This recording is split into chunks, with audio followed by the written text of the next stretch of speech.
Mummy mummy कहते हैं तो समझ लो एक बार कहने में 10 दिन की आयु अपने माँ बाप की कम करते हैं। जल्दी मार डालो, निपटाओ, हटाओ प्रदूषण। कहाँ मम्मी वारे वाह देश, हमारे देश में माता श्री, माता जी, ओ अम्मा तुम्हें ज्यादा भोजन बनाना, बैठ जाओ, बैठो माता, बैठ जाओ, कोई बात नहीं, तो आप जाओ, उन्हें सुनने दो, उन्हें कुछ मिल रहा, आ जाएंगे, हम भिजवा देंगे घर। होगा तकलीफ तो हो गई है, जब ऐसा कभी किया नहीं फिर कर रहे तो होगा, थोड़ा प्रयास कर। बैठो अम्मा, आप बैठती हो तो हमें बड़ी शक्ति मिलती, प्रणाम करता हूँ आपको। बैठ गई बेचारी, बैठने में दिक्कत होती है, कोई दिक्कत नहीं, थोड़ी देर दिक्कत, तपस्या है, इसको सह लो, 15 मिनट और है। निवेदन सुनिए। अब वो तो चला गया, आवाज लगाई, है मम्मी चाय बनाओ, सर दर्द हो रहा है, 1 कप चाय लेके आओ। अब बूढ़ा बड़बड़ बड़बड़ मरगीज ने कहां से आई, क्षणी दरिद्रा फलाना, चाय बना के ले आई। बहू ने इस तरीके से माँ को ट्रेनिंग दी, हमारी तरह दुबली पतली माता जी थी, 3 महीने में सूख करके कांटा हो गई, बिल्कुल ऐसे।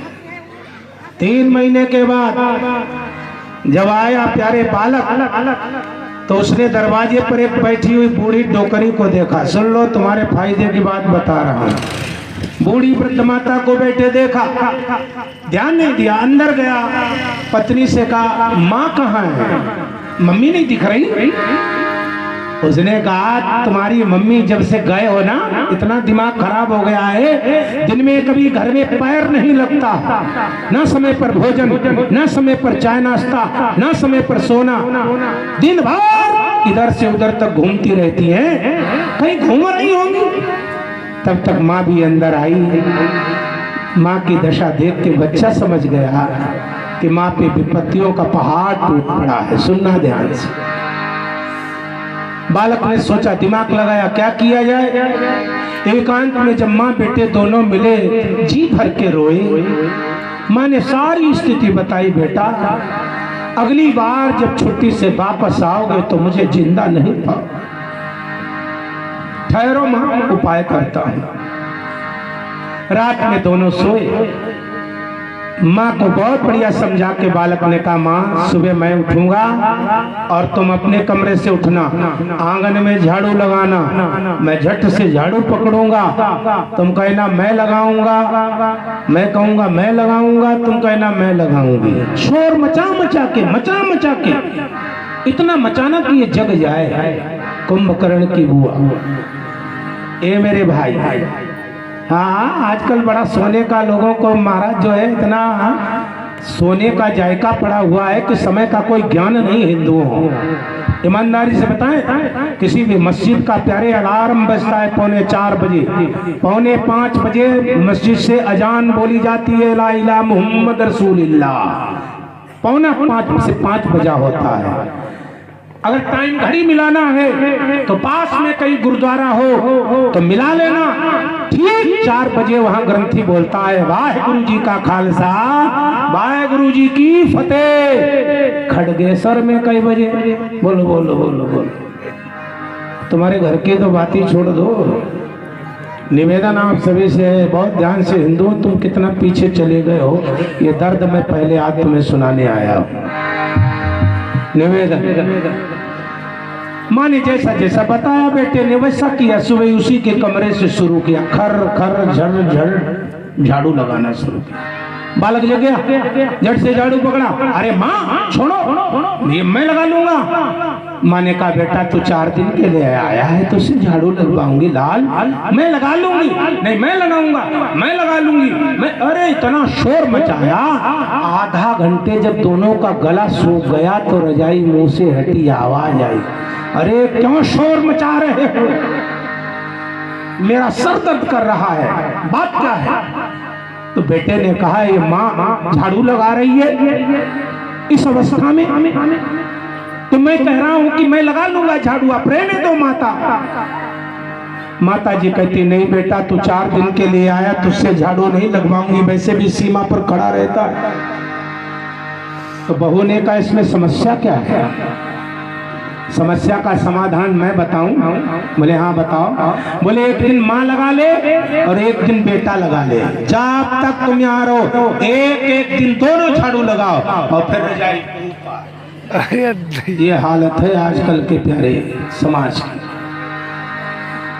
अभिवादनशील कहाँ गई वो नीति हमारी, कहाँ गए वो ऋषियों के प्यारे आदेश संदेश उपदेश। अभिवादनशील से नित्य अपने बड़ों को प्रणाम करो, इन बच्चों की कोई गलती नहीं है, क्षमा करना। ये काम, ये मंत्र, ये साधना माँ बच्चों को सिखाती थी। कौन सिखाता था? माँ। बेटा चाचा को प्रणाम करो, बाबा को प्रणाम करो, ताऊ को प्रणाम करो। अरे साहब, परिवार के बड़ों को प्रणाम करने का आदेश संदेश उपदेश माँ देती थी। क्षमा कीजिएगा, आजकल की मम्मियों से ऐसी अपेक्षा न करो, क्योंकि उनका परिवार रहा ही नहीं है, सब परिवार समाप्त हो गया। अब तो परिवार कितना बचा है? हम दो, हमारे आगे आगे बोलो तुम लोग, हम दो और हमारे दो, यानी हम पति पत्नी दो, हमारे चिंकू टिंकू दो, इतना ही तो परिवार बचा है। और जो घर में चाचा ताऊ बाबा दादी बड़े बूढ़े, ये लिस्ट ही में नहीं, इनको गोली मार दो। इनकी कोई जरूरत नहीं है। हिंदू, तुम्हारी दुर्गति का मूल कारण तो यही है, तुम सिमट गए हो। तुम्हारे घरों में कुटुंब हुआ करता था, वसुधैव कुटुंबकम, गांव में परिवार हुआ करता था, समाज होता था, परिवार होता था। अब परिवार इतना भी नहीं रह गया, अब तो हम दो हमारे एक। अब कहीं प्यारे आपदा में कहीं अकाल मृत्यु का शिकार हो गया, देर हो गया, तो 1000 जन्म तक आंसू नहीं बंद होते हैं। इसलिए परिवार होता है, इसलिए प्रयास करो कि हम परिवार को समझें, तब जाकर के प्यारे जो है आप व्यवस्थित होंगे। नित्य अपने से बड़ों को प्रणाम करने की प्रेरणा दो। विद्यालयों से विद्या तो प्राप्त हो सकती है, स्कूलों से शिक्षा प्राप्त हो सकती है, लेकिन संस्कार माँ बाप से प्राप्त होते हैं। इसलिए पहले माँ बाप बनने का प्रयास कीजिए, सारी की सारी सिद्धियां आपके पास अपने आप चली आएंगी। अभिवादनशील से नित्य प्रथोपि से बिना चत्वारि तस्य परे धन्ते आयुर्विद्या यशो बलम। आयु की वृद्धि होती है, विद्या की वृद्धि होती है, बल की वृद्धि होती है और पूरे समाज में यश फैल जाता है। वाह, तिवारी जी का बेटा कितना अच्छा है, कितना लायक है, कितना महान है, कितना साहब नैतिकता से भरा हुआ है। सब लोगों का आशीर्वाद उसको अनायास मिल जाता है। इसलिए ये परंपरा डालो बच्चों में। हमारी कुछ नवयुवतियां बेटियां इस समय वास्तविकता में अब बच्चों को संस्कार देने के लिए जागृत हुई है। मैं प्राय समाज का जो है निरीक्षण करता हूँ, चिंतन करता हूँ, बदलाव आ रहा है, आएगा, लेकिन खूब ध्यान से सुन लीजिएगा। जब बदलाव आएगा तो स्थिति क्या होगी? जे जियति राई विवाह देख बात लड़कन कही। अब जो जिंदा बचेंगे वही प्यारे नैतिकता से भरा हुआ आने वाला युग देखेंगे। बहुत ध्यान से सुनिएगा। परीक्षित जी को श्राप लग गया, ऋषि का अपमान कर दिया। ऋषि ने श्राप दे दिया श्रृंगी ने कि मेरे वृद्ध पिता का अपमान करने वाले परीक्षित, तेरे वंश में ऐसा कभी आचरण नहीं हुआ है। तूने आज जो आचरण किया, मैं तुम्हें श्राप देता हूँ। आज के ठीक 7वें दिन यही मरा हुआ सर्प तक्षक बनके तुझे डसे, तेरी मृत्यु हो जाए। एक असावधानी की इतनी बड़ी सजा।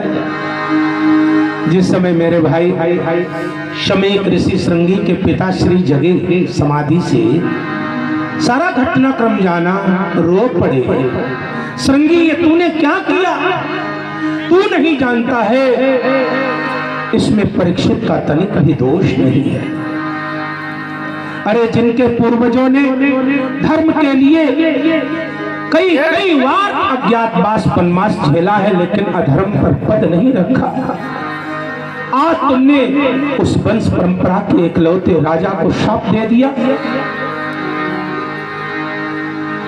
और अपनी माला मृगशाला को छोड़ करके परीक्षित को समझाने भागा। समीक ऋषि जब हस्तिनापुर आए अर्धरात्रि में, परीक्षित जी ने जैसे ही अपने सर से मुकुट उतारा, मेरे भाई बहनों, परीक्षित को ज्ञान आ गया। जानते हो ये मुकुट किसका है? ये महापापी जरासंध का मुकुट है। भीम ने जिसको फाड़ करके जिसकी संपत्ति को अधिकृत कर लिया। ये 2 नंबर की कमाई कितनी भयंकर होती है, बहुत ध्यान से सुन लीजिएगा। इसलिए इसमें 2 नंबर की कमाई में 10 नंबर निकालते जाओ, 10% निकालते जाओ, कई पीढ़ियों तक वृद्धि होती रहेगी। और अगर निकालना बंद कर दिया, मन बेईमान हो गया, तो परीक्षित वाली दशा भोगने के लिए तैयार हो जाओ। निवेदन सुन लो। परीक्षित जी ने जब मुकुट उतारा तो सामने देखा समीक ऋषि खड़े हुए। प्रणाम गुरुदेव। समीक ऋषि ने कहा, मैं इसलिए आया हूं, मेरे ब्रह्मचारी पुत्र ने तुम्हें श्राप दे दिया। राजन, ब्रह्मचारी का श्राप मिथ्या नहीं जाएगा, इसलिए तुमको 7वें दिन मरना निश्चित है। क्या करें गुरुदेव? बोले बचना यदि चाहो तो अति शीघ्र गुरु करो, गुरु करो। निवेदन सुनिएगा, तुम्हें गुरु की आवश्यकता है। यदि गुरु का ज्ञान तुम्हारे साथ होता तो ऐसा अज्ञान को आप प्राप्त नहीं होते और आपसे ऐसा धर्म नहीं होता। राजन, अति शीघ्र जाओ, तुम्हारे पास अब समय नहीं है। कहाँ मिलेगा गुरु? परीक्षित जी से कहा, कहाँ मिलेगा गुरु? समीक ऋषि ने कहा, मैया गंगा का आश्रय लीजिए। परीक्षित जी ने उसी रात्रि में आधी रात को घर परिवार पुत्र करत्र मित्र सबको छोड़ा और गंगा मैया के किनारे आकर के विराजमान हो गए। बोले गंगा मैया की। जितने लोग यहाँ बैठे हो, जितने हाथ उठे, उतने उतने डुबकी का सबको एक बार में ही लाभ हो गया। संगत चद्दम वेद कहता है, सत्संग में एक बार राम कहो, एक बार गंगा का जयकारा बोलो, तो जितने लोग उस परिसर में बैठे हैं उतनी संख्या का पुण्य एक बार में मिल जाता है। संगत छद्म वेद का सिद्धांत है।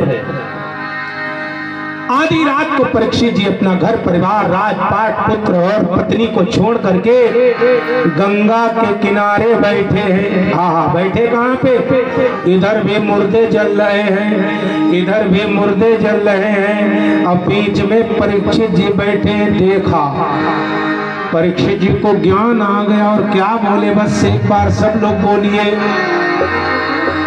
शमशान में हफ्ते में एक बार जरूर जाया करो, दिमाग सही हो जाएगा। तुम्हें हम सही बता रहे हैं, जाया करो। और न जाओ तो एक मंत्र रोज जपा करो, सुबह कम से कम 108 बार और सोते पर वक्त 108 बार। मन इतना शांत हो जाता है, बुद्धि इतनी प्यारे जो शांत हो जाती है, चित्त इतना प्रसन्न हो जाता है कि फर्स्ट क्लास की रात में जपो नींद आ जाती है और सुबह को जगो तो प्यारे बढ़िया भूख लगती है। बिना पैसे के टेबलेट बता रहा हूं, टेबलेट नहीं है, डेकाडान का बाप है। मंत्र कौन है? मंत्र जपिए, मरना पड़ेगा। सना का खा गया, मरना पड़ेगा। ये सुबह को जपना, मरना पड़ेगा। और शाम को क्या करो? मरना ही पड़ेगा, मरना ही पड़ेगा। ये मंत्र जपिए, मन बुद्धि चित्त टेंशन फ्री। बोलो गोविंद भगवान की। दिन रात जपते तो यही है, मारना पड़ेगा, काटना पड़ेगा, बस इसी में तो भ्रमित है मन बुद्धि चित्त, इसीलिए सब कुछ होते हुए भी शांति नहीं है। मृत्यु को एक क्षण भी जो नहीं भूलता मेरे भाई, वही भगवान के चरणों का अनुरागी बनता है।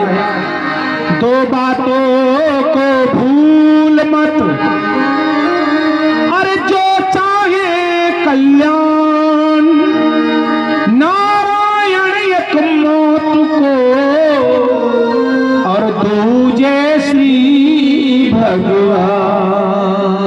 जब मृत्यु को याद करोगे तो भगवान अपने आप याद आने लगेंगे। जैसे मुर्दे को देखते हैं लोग ना, राम राम सीता राम राम, और जब लेके चलते हैं तो क्या बोलते हैं? राम नाम सत्य है। आप ही एक ईमानदार बन। आप लोग तो डर रहे हो। राम नाम सत्य है, सत्य बोलो मुक्ति है। घबराओ नहीं, यही मानो सुरेश नंद को लिए जाए, हमारे लिए बोलो सत्य बोलो मुक्ति है। तब मुक्ति है। जब रौली में मुर्दे बोले हैं किसी के यहाँ, बोलो बोलो, चिल्लाया किसके पीछे जाता है? मुर्दे के पीछे। सत्य बोलो, जिंदगी में जीते जी कभी उससे कहा सत्य बोलो, संयम से रहो, सदाचार में वृत्ति रखो, सम्यक बुद्धि सभी में परमात्मा ऐसा भाव रखो, अपने से बड़े की शरणागति लो। कभी बोला और तब बोलते हैं धोखेबाज, जब उसको प्यारे सफेद चादर में सर से पैर तक लपेट करके, और पर एक ये बांधा, एक ये बांधा, एक ये बांधा, ये गर्दन पर बांधा, और फिर बड़े बड़े इंजीनियर आते हैं 80-90 साल वाले, बोले बंध गया, चेक करके रिपोर्ट आती है फुल बन गया, बोले लेके चलो। अब न बोल सकता है न इशारा कर सकता है, तब पीछे से धोखेबाज बोलते हैं सत्य बोलो।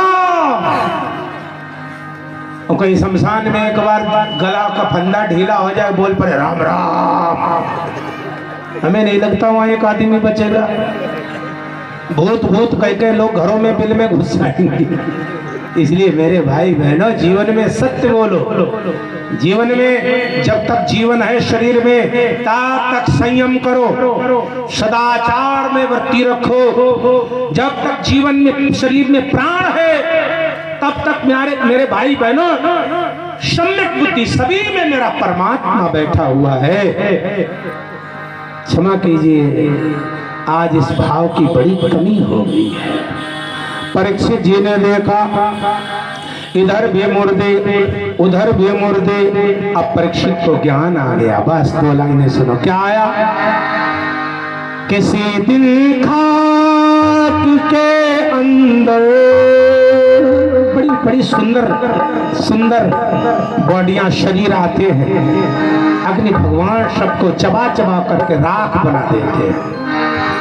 परीक्षित को वैराग्य आ गया। अब जब घर में वैराग्य आता है ना, जब पत्नी से झगड़ा होता है तो पति देवता झोला लेके आप बस बस हरिद्वार नैमिषारण्य जा रहा हूँ, ये ततैया जैसी नहीं जाना, नहीं तुम्हारे पैर पकड़ू, एक बार कहो जाओ असल बाप के हो जाओ, एक बार कह के तो देखो। आधा घंटा नहीं गुजरेगा, खींचे गाड़ी फिर खड़े क्या बनाया, चाय बना, हम तो मजाक कर रहे थे। ये हरिद्वार जाना, ये वैराग्य का पद तुमने क्या समझा है? खिलौना। ये बड़ा कठिन है। छुरस धारा निस्ता दुर्त्या दुर्गम पतस्य कबयो बदंती। कोई छुरे की धार पर चले, नंगे पांव पार हो जाए कदाचित, लेकिन वैराग्य के पथ पर चले और पार हो जाए बिना सदगुरु की कृपा के संभव नहीं। बोलो सदगुरुदेव भगवान की जय। 2 लाइनें गा दीजिए। किसी दिन खाक के अंदर हमें भी घर बनाना है,